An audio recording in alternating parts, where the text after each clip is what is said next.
After 10 years in a coma, I woke up but kept my eyes closed. What I heard my family planning around my hospital bed made me call the police. Hey beautiful souls.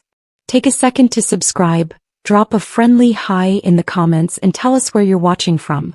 Now let's continue the story. Darkness had been my world for what felt like forever, but suddenly something shifted. I could hear the steady beep of machines, the hum of fluorescent lights, distant footsteps in a hallway. My mind clawed through layers of fog, desperate to understand. Where was I? How long had I been here? I tried to open my eyes, but my body wouldn't obey. Panic surged through me until I heard a voice, my mother's voice. She's been like this for 10 years, Mama said, her tone flat and cold. 10 years. My heart, wherever it was in this prison of flesh, seemed to stop.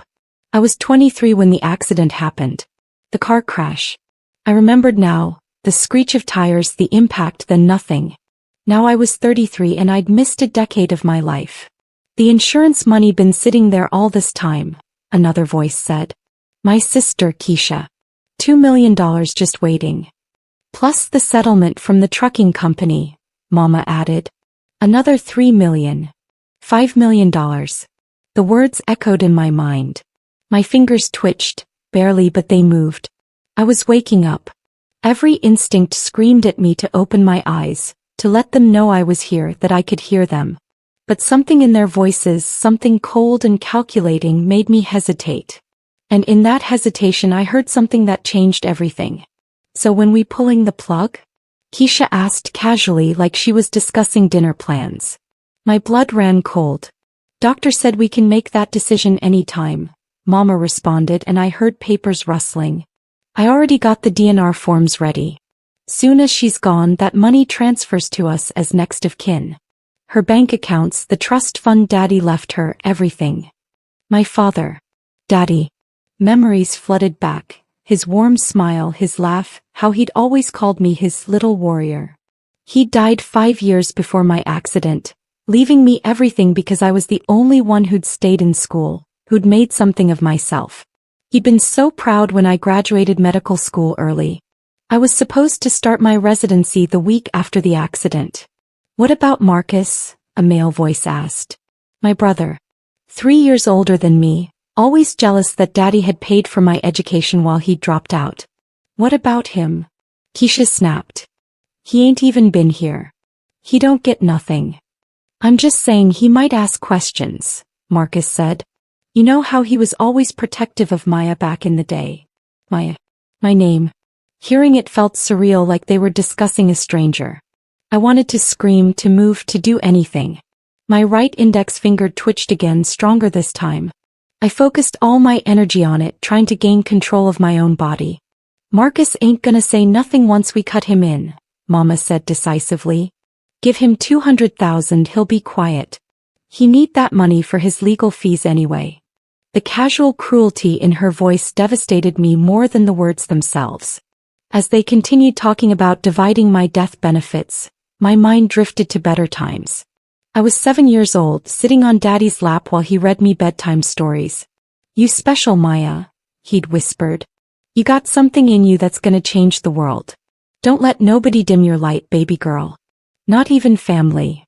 Even then he'd known. He'd seen how Mama treated me differently, how my siblings resented the attention he gave me. I wasn't planned like they were. Mama had told me once, during an argument, that she'd wanted to give me up for adoption.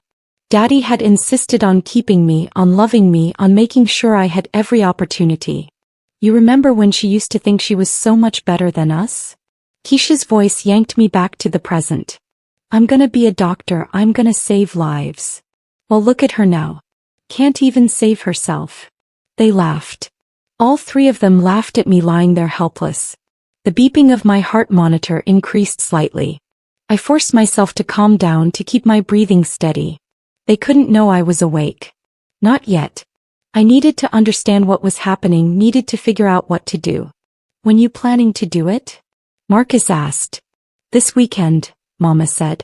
Dr. Davis is on duty. He'll sign off on anything. I already spoke to him, slipped him $5,000 to make sure the paperwork goes through smooth. 4 days.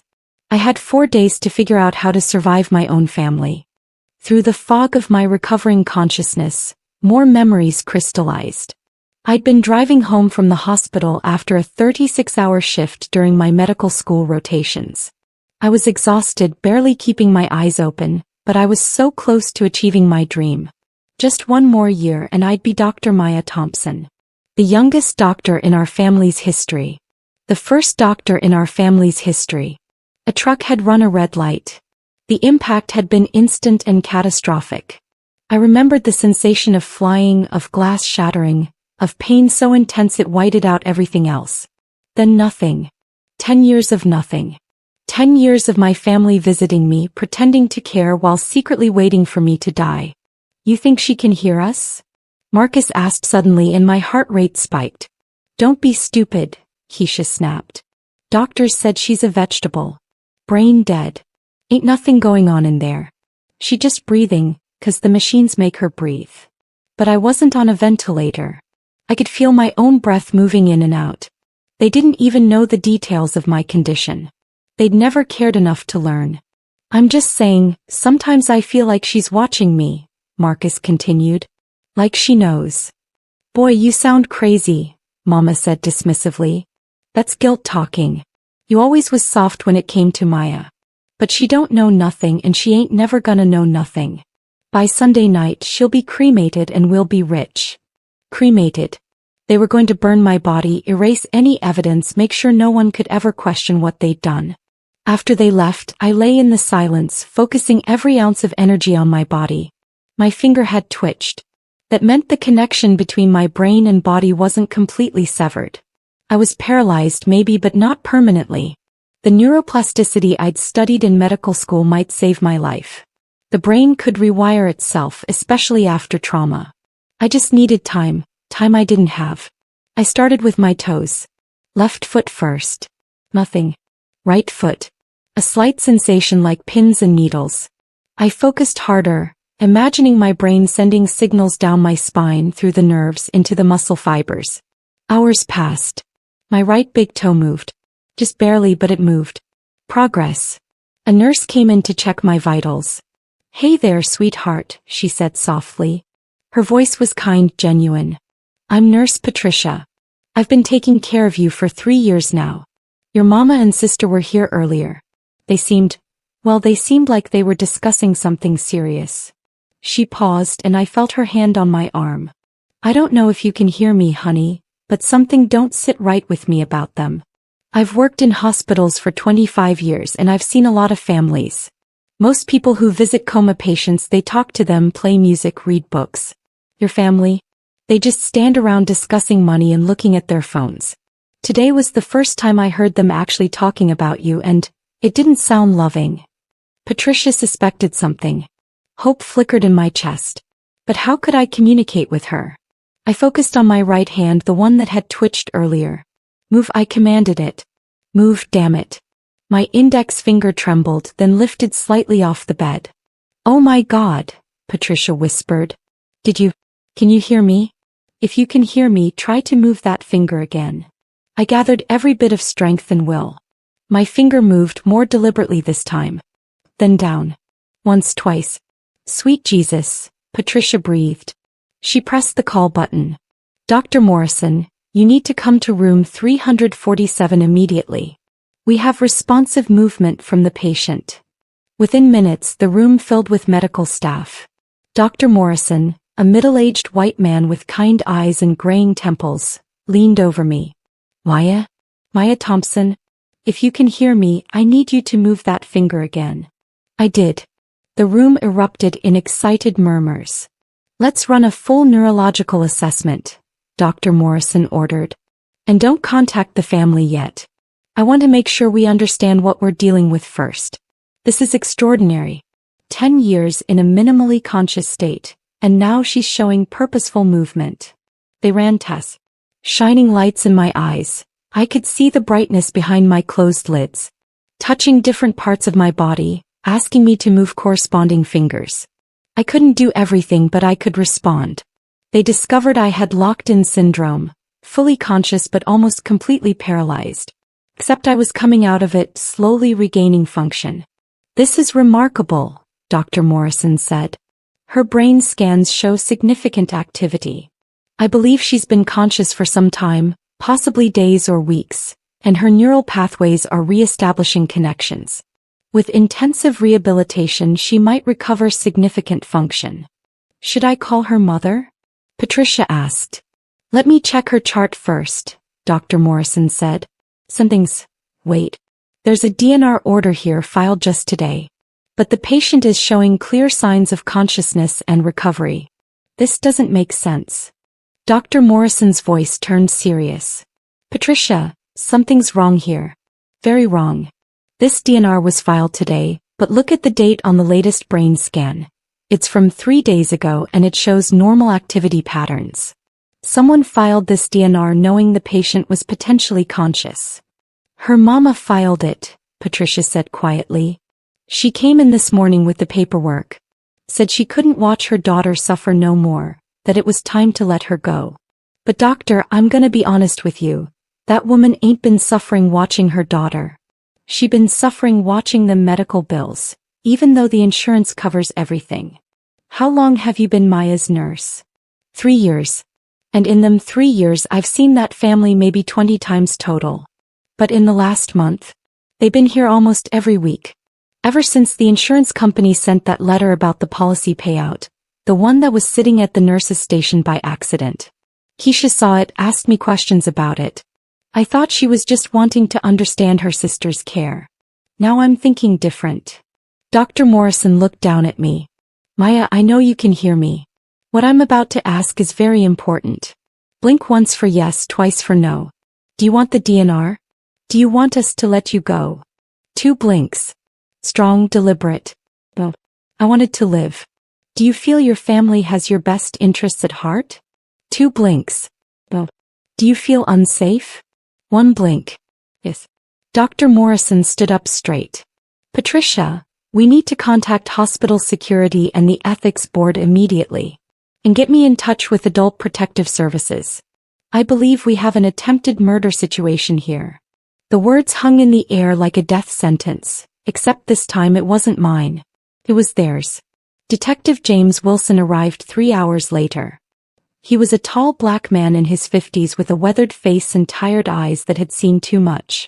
Patricia had called the police directly after Dr. Morrison's assessment, reporting suspected elder abuse. Even though I was only 33, I qualified under dependent adult protection laws due to my condition. Miss Thompson, Detective Wilson said gently, pulling a chair beside my bed. I'm going to ask you yes or no questions. Blink once for yes, twice for no. We'll go slow. Is that okay? 1 blink. Did you hear your family members discussing your death? 1 blink. My heart monitor beeped faster. It's okay, you're safe now, he assured me. Did they discuss financial gain from your death? 1 blink. Did they mention a specific timeline? 1 blink. Was it soon? Within a week. 1 blink. Detective Wilson's jaw tightened. Did they mention this weekend? 1 blink. A tear rolled down my cheek. The first time I'd been able to produce tears since waking up. Did multiple family members participate in this discussion? 1 blink. More than 2 people? 1 blink. He pulled out his phone and made a call. Yeah, it's Wilson. I need surveillance authorization for room 347 at City General.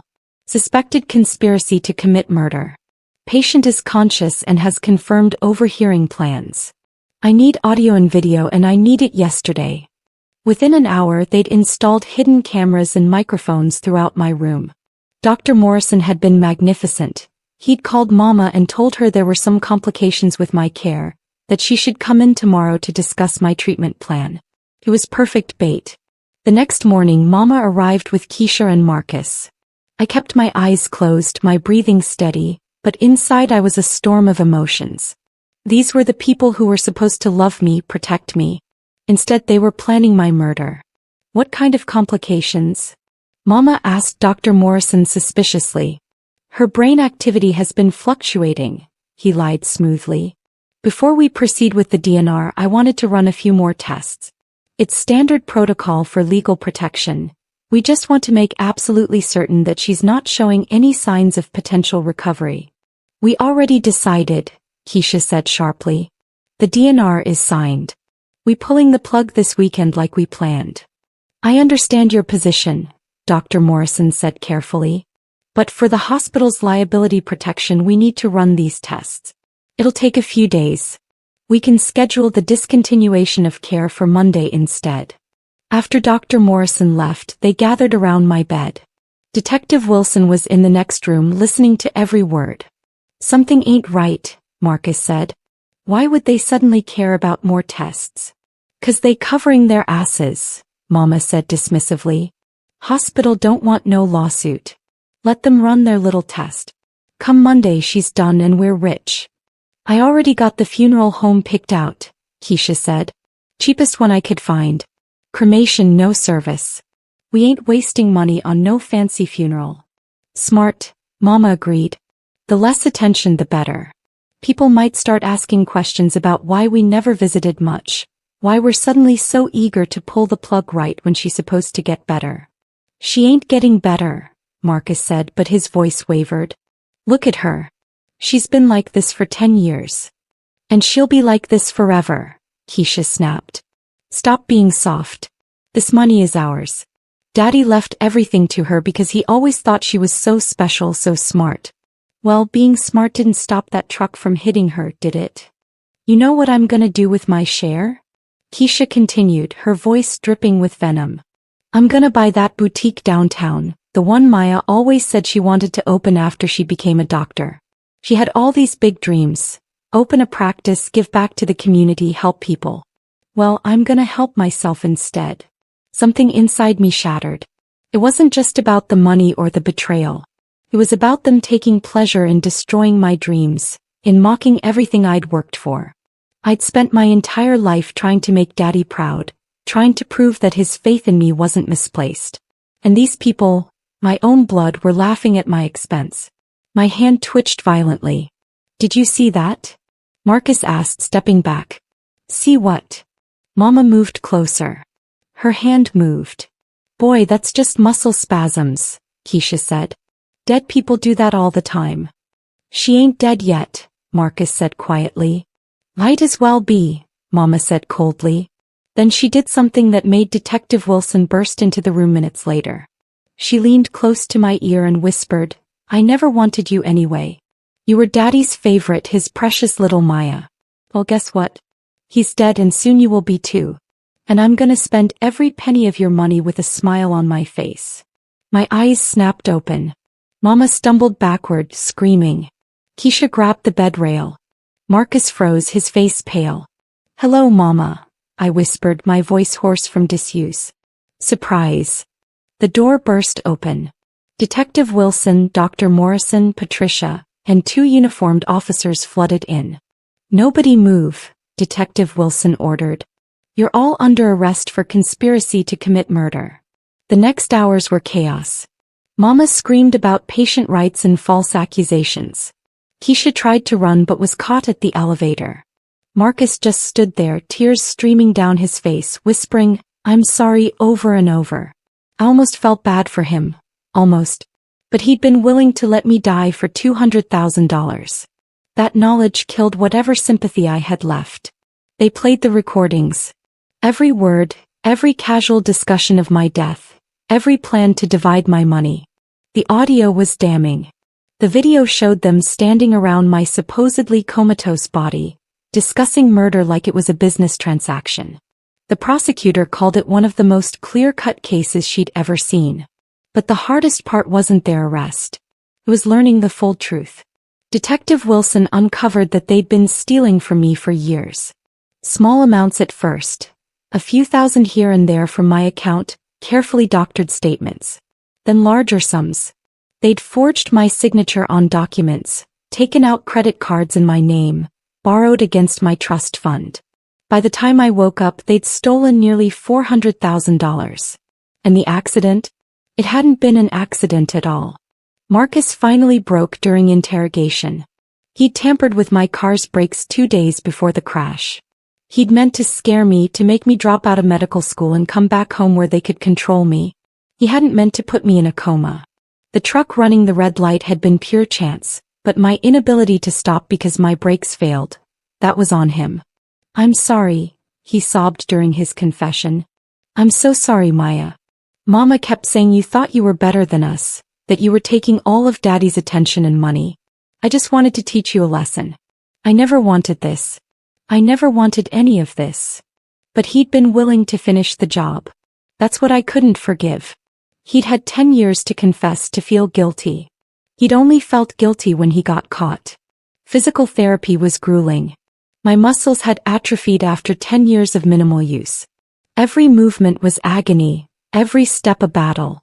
But I'd survived my family's murder plot. I could survive this.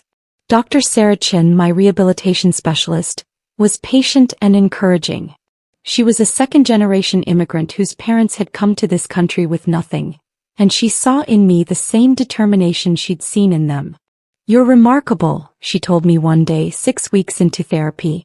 "I've never seen anyone progress this fast. Most people with your condition need years to regain basic mobility. You're already walking with assistance." "I'm motivated," I said simply. The truth was I was furious. Fury was better than any physical therapy. Every time I wanted to quit, I remembered Keisha's laugh, Mama's cold whisper, Marcus's betrayal. I remembered them standing over my bed planning my death. And I pushed harder. The legal proceedings moved forward. Mama, Keisha, and Marcus were all charged with conspiracy to commit murder, fraud, elder abuse, and theft. Marcus faced additional charges for the brake tampering that had caused my accident.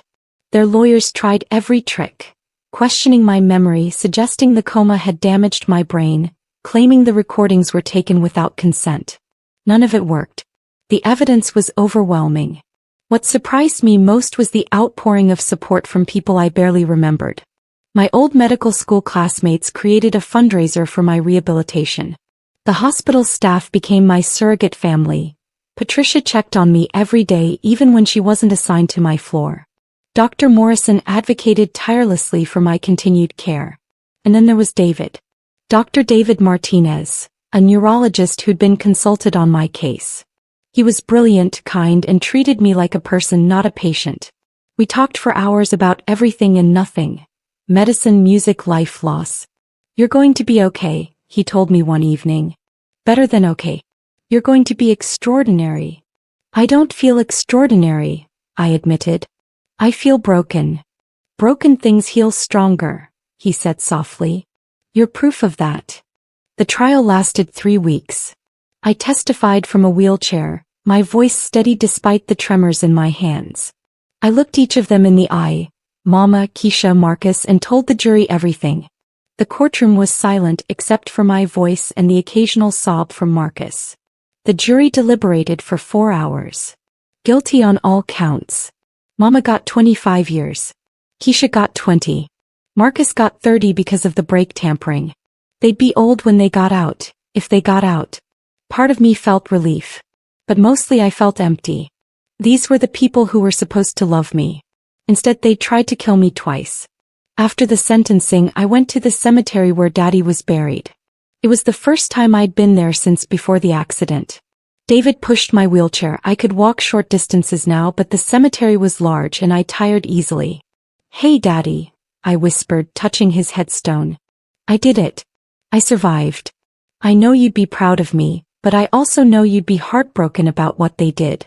I'm sorry I couldn't protect your family. I'm sorry they turned out like this." Tears streamed down my face. Cleansing tears, healing tears. "I'm going back to medical school. Dr. Chin thinks I can do it, thinks I can finish my residency. It'll take time and it'll be hard, but I'm not giving up on our dream. I'm going to be Dr. Maya Thompson just like I promised you. And I'm going to help people, real people who need it. I'm going to be the person you always believed I could be." David squeezed my shoulder gently. The sun was setting, casting long shadows across the graves. Somewhere in the distance a bird sang. Life continued despite everything. Despite the betrayal, despite the loss, despite the pain. I was 33 years old. I'd lost 10 years of my life. But I'd gained something too. Clarity about who truly mattered, strength I never knew I had, and a second chance that most people never get. As David wheeled me back to the car, I looked back at Daddy's grave one last time. "Thank you for never giving up on me," I whispered. "Even when everyone else did." The thing about betrayal is that it doesn't just break your heart. It breaks your understanding of the world. But the thing about survival is that it rebuilds you stronger than before. I'd lost my family, but I'd found myself. And sometimes that's the only family you really need. If you're facing betrayal from people you love, know this: your worth isn't defined by how others treat you.